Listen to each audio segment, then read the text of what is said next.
Let's set the mood.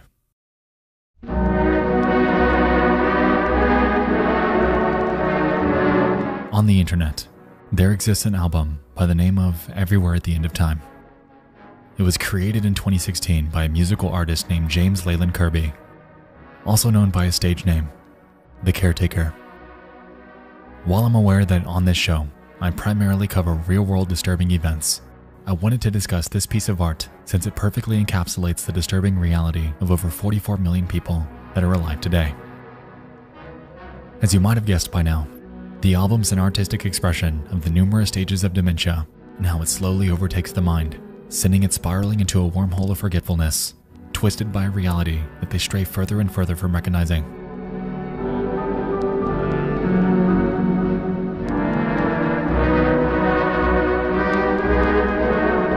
The 6-hour album itself starts off ordinary.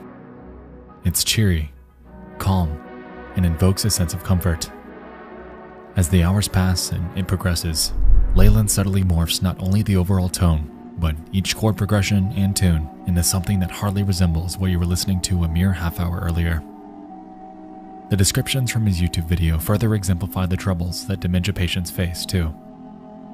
Stage 1 is described as the first signs of memory loss. It's a stage that's most like a beautiful daydream, the glory of old age and recollection, the last of the great days.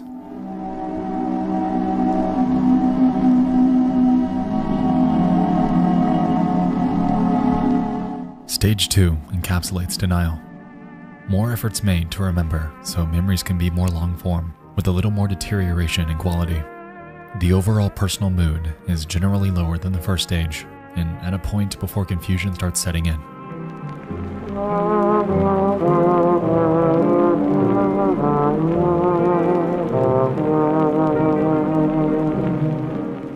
Stage 3 approaches the metaphorical inflection point.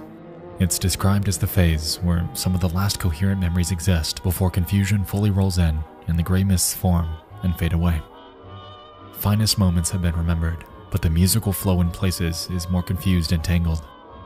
As we progress, some singular memories become more disturbed, isolated, broken, and distant. These are the last embers of awareness before we enter the post-awareness stages.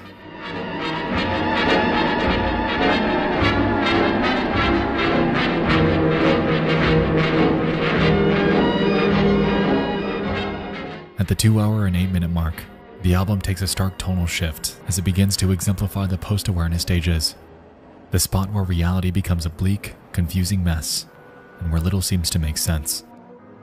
It's described as the point where serenity and the ability to recall singular memories gives way to confusions and horror. It's the beginning of an eventual process where all memories begin to become more fluid through entanglements, repetition, and rupture.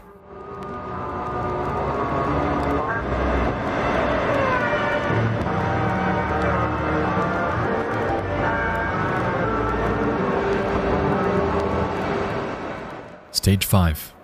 More extreme entanglements, repetition, and rupture can give way to calmer moments. The unfamiliar may sound and feel familiar. Time is often spent only in the moment, leading to isolation.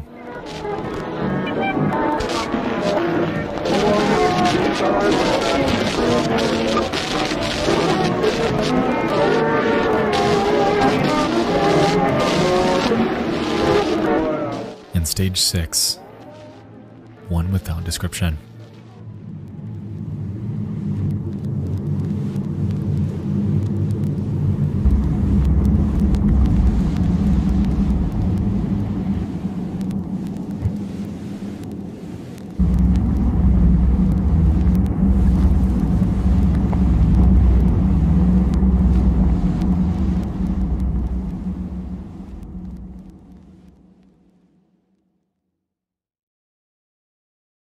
I lost my great-grandmother to dementia just a few years ago, so this album really resonated with me. As a child, I remember her being full of life, always willing to go the extra mile to evoke a sense of union and love, whether it was through her cooking, her stories, or even her presence at family gatherings. She was always someone that welcomed us with open arms when we go visit her. She lived alone. My great-grandfather had passed when I was very young, so unfortunately, memories of him are vague. but I do remember him as being hardworking and an honest man. Over the years, I didn't fully understand it, but I slowly began to notice that something was off. One year we had gone to visit her, and she didn't quite remember myself or my siblings. It's a strange feeling when a family member addresses you with a respectful but off-putting, "And you are?" line that I'm sure most relatives of dementia patients are accustomed to. And then I realized what it was. Slowly, through subsequent visits, I began to notice things, like sticky notes, explaining basic tasks like remembering to shut off light switches, to close the front door, to turn off the water, how to flush the toilet. Family photos were labeled, and her once lively personality had slowly faded away. She was trying so hard to be her, but this condition simply wouldn't let her. Bottom line, everywhere at the end of time is a disturbingly bleak looking glass into the human mind. While it isn't creepy footage or a disturbing phone call, this single piece of art is one of the most real, artistic expressions of a human condition that I've ever encountered. Life is fragile and beautiful, and few things have stuck with me more than this.